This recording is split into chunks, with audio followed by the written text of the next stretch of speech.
Hello everyone and welcome back to my channel. Thank you so much for always supporting and accompanying me. Don't forget to subscribe and turn on the notification bell so you won't miss any of the exciting and dramatic videos coming up. Now, let's continue following this emotional story together. In the previous video, we witnessed Tu Diep being cruelly framed by her ex-husband's family. They accused her of stealing the house ownership documents and pawning them for a loan. She was taken to the police station in shock, under the sorrowful gaze of James, the only person who seemed to recognize her innocence. So, will Tu Diep be able to clear her name? Is James willing to step in and help her seek justice? And from this turning point, could a heartfelt love story begin between two people who have both endured so much pain? Early in the morning, as the sun just peeked over the treetops, Tu Diep woke up in a makeshift tent by the roadside, the only shelter she had left after days of turmoil. But before she could even catch her breath, a piercing shout startled her. Her cruel mother-in-law, accompanied by Pao, her drunken ex-husband, stormed in, their faces twisted with anger, fingers pointed straight at her. The old woman screamed, cursing nonstop, accusing Tu Diep of stealing the family's land title papers and pawning them for money. Pao, reeking of alcohol and face flushed red, stood behind her, muttering slurred and baseless accusations in support. Panicking, Tu Diep backed away, trying to explain through her tears, "It wasn't me, I didn't take anything. It could have been Linda, I wasn't the only daughter-in-law in that house." But no matter what she said, her mother-in-law and Pao refused to listen. To them, Tu Diep was nothing more than a criminal, a thorn they'd long wanted to remove. They believed she was just putting on a show, pretending to be miserable to escape responsibility. No matter how hard Tu Diep tried to defend herself, screaming, crying, pleading, it was all in vain. The truth meant nothing to them, all they wanted was someone to blame. Overcome with rage, Pao suddenly lunged forward and began tearing apart Tu Diep's makeshift tent, destroying the only shelter she had left. But it didn't stop there. Her mother-in-law rushed forward, slapping Tu Diep across the face and beating her mercilessly in a fit of rage.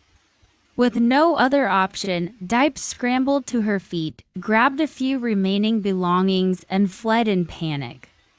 Tears mixed with dust, she ran through alley after alley, her heart filled with pain and humiliation. In the midst of the bustling streets, no one stopped to help.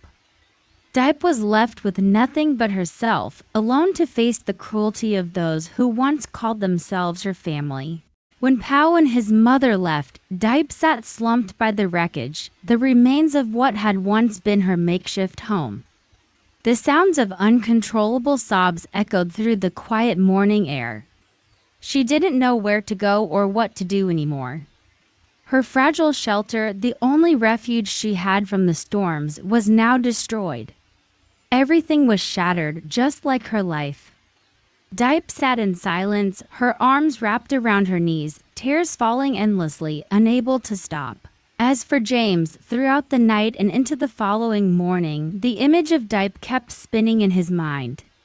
Her look of deep pain, the desperate gaze she had as she left yesterday, was impossible to forget. He didn't understand why, but there was something about Tu Diep that made it impossible for him to stop thinking about her. Her vulnerability, her hurt, and the injustices she had to endure weighed heavily on his heart. James was determined not to let Tu Diep suffer this injustice any longer. He understood that in order to uncover the truth and bring justice to her, he would need to go places no one wanted to step foot in, connections with the underworld, people who could help him gather information from unofficial sources. "How can I know what really happened? But I want you to find out the truth. Not just who took the land title, but also who's behind this, who benefits from it, and who framed Tu Diep," James said, his voice firm. These underworld figures understood the power and influence of money. Partly driven by greed and partly by their trust in James, they began to take on the task. Under the guidance of the underworld figures, James was taken to a pawn shop on the outskirts of town, a place where valuable items, including land title papers, were kept. The gangsters communicated with the pawn shop owner very carefully, lowering their voices and immediately applying pressure. Under the influence of the gangsters, the pawn shop owner had no choice but to cooperate. After a moment of silence, the pawn shop owner reluctantly brought out a stack of documents. He pulled out a red sheet of paper, the very land title that Diep's mother-in-law had accused her of stealing. James took it, his sharp eyes scanning the text on the paper. Immediately, he noticed something important. Not only did the document have Pau's signature, but there was also another clue. It was a photo of a woman, Linda, Pau's second wife, the very person suspected of being behind this scheme. After gathering all the evidence and uncovering the truth, James decided he could wait no longer. He took the important documents and the photo proving that Linda was the one who had pawned the land title, clearing Diep of all wrongdoing, and went to the police station. He presented everything to the investigating officers, urging them to investigate and arrest Linda to restore Diep's innocence.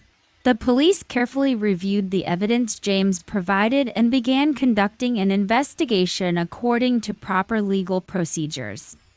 They promised to track down Linda and take all necessary actions to protect Diep's rights. He immediately drove to Diep's temporary shelter, the place where she had once endured such hardships. But when he arrived, he was met with a scene of devastation.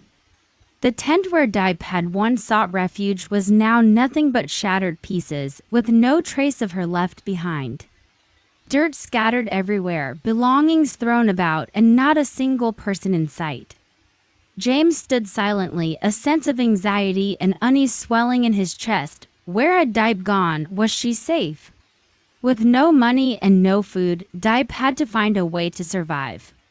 She ventured deep into the forest, searching for roots and wild fruits to eat, hoping only to endure the hunger. She built a small fire, using dry branches to keep warm. Curled up beside the flames, Diep tried to close her eyes, but her mind refused to rest. The next morning, as the first sunlight filtered through the forest canopy, Diep woke up with an aching body and an empty stomach. The chilly morning breeze made her curl up tighter in her thin jacket, but there was a flicker of determination in her eyes. She knew she couldn't go on living like this. Even though she was exhausted, she had to get up, she had to find something to do. Just a little work, just enough money to get through the day, that was all she needed. As she passed by a roadside agricultural collection point, she happened to notice a small sign hanging at the gate. Hiring for same-day produce sorting, hourly pay. Without hesitation, Diep stepped in and asked for the job. At the same time, James, who was on a routine check of the family company's facilities, happened to stop by this very collection point. It was a small branch that handled the sourcing and distribution of agricultural products managed remotely by his company. He hadn't announced his visit, intending only to take a quick look at how the staff were working before leaving shortly after. But because Diep had her back turned, her face mostly hidden by a loosely tied mess of hair, and her clothes simple and dirt-stained, James didn't recognize her. And Diep, too focused on her work, didn't notice him either. To people seemingly destined to find each other, passed silently once more, unknowingly, heartbreakingly, like strangers. During his work inspection, James intentionally passed by Diep's old shelter, hoping to find some trace of her. But once again, she was nowhere to be seen, and that only deepened the worrying in his heart. Thanks to the solid evidence James provided, the police quickly reopened the investigation. After verifying witness statements, cross-checking the evidence, and tracing the pawn documents, the truth was finally brought to light. Linda was the one who had stolen the family's land title papers, pawned them for money, and then disappeared. Linda had deliberately set a trap for Pau, fabricating a pregnancy story to win the trust of his family. But the child she claimed to be carrying wasn't his. It was the result of an affair with someone else, whose identity remained unknown. When the truth came to light and the land title was returned, Pao and his parents were left speechless. They were overwhelmed with regret, realizing that they hadn't just wrongfully accused Diep. They had driven her out, beaten her, and destroyed the only shelter she had, heartlessly casting her into the streets. That very day, they decided to set out in search of Diep. They searched everywhere, from her old shelter to the streets she had once walked, but they couldn't find Diep anywhere. She still had a little spare change left from the temporary work at the agricultural collection point. With that money, Diep bought some light food to stave off her hunger. That night, she curled up by the stream under a sky full of stars, but the loneliness and despair in her heart couldn't be shaken. Even though the small fire beside her still gave off a faint glow, it was not enough to warm a heart shattered by loss and abandonment. The next morning, Diep woke up by the stream, her body exhausted and sore from a night spent sleeping outdoors. But the hardships couldn't stop her from moving forward. She knew that if she didn't do something, she wouldn't survive. At least, she could gather some money to buy food and keep herself alive. As she ventured into the forest, Diep fumbled around searching for wild herbs to sell. Though there wasn't much, she still tried to gather anything she could to take to the market and earn a little money. As she walked along a narrow road, Diep happened to see a job posting for a lumber company. Determined to at least look presentable for the interview, she decided to find a nearby stream to wash up.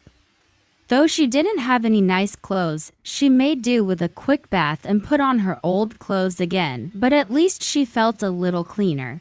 When she entered the company, the eyes of the employees turned toward her, noticing how worn and weary she looked. Without any formal education, skills, or the physical strength for manual labor, she was quickly turned down for the job. Fortunately, James recognized Diep when she came to apply for the job at the company. Seeing how frail and anxious she looked, he quietly called one of his subordinates and instructed them to hire her immediately. Although Diep had no idea who he was, thanks to James's silent help, she was accepted for a manual labor position at the company, opening a new chapter in her life after so many days of wandering and struggling to survive. Knowing she had been accepted for the job, Diep left with joy, her heart lightened as if a heavy burden had finally been lifted. She had no idea that behind her, James was silently watching. As her figure slowly disappeared from view, he smiled. After so many days of searching in vain, he never expected her to walk straight into his company asking for work. So now, how will their fate unfold? Will love blossom between James and Diep, despite all the scars of their past? Stay tuned for the next chapter to find out where their story leads. Cảm ơn các bạn rất nhiều vì đã dành thời gian theo dõi video của mình nha. Và mình cũng rất là cảm kích việc các bạn đã dành thời gian lắng nghe và xem đến tận cuối cùng video. Và đây cũng là một động lực rất lớn để mình có thể phát triển kênh trong thời gian tới. Nếu như mà các bạn có ý kiến đóng góp gì thì hãy để lại ở phần bình luận giúp mình nhé. Và nhớ like, share cũng như là subscribe kênh để ủng hộ cho mình nha. Và nếu như mà các bạn thấy video hay và bổ ích thì hãy mời gọi mọi người cũng như chia sẻ để những người khác cũng được xem video này nhé. Và kênh của mình thì đang trong quá trình phát triển nên rất là cần sự ủng hộ của mọi người.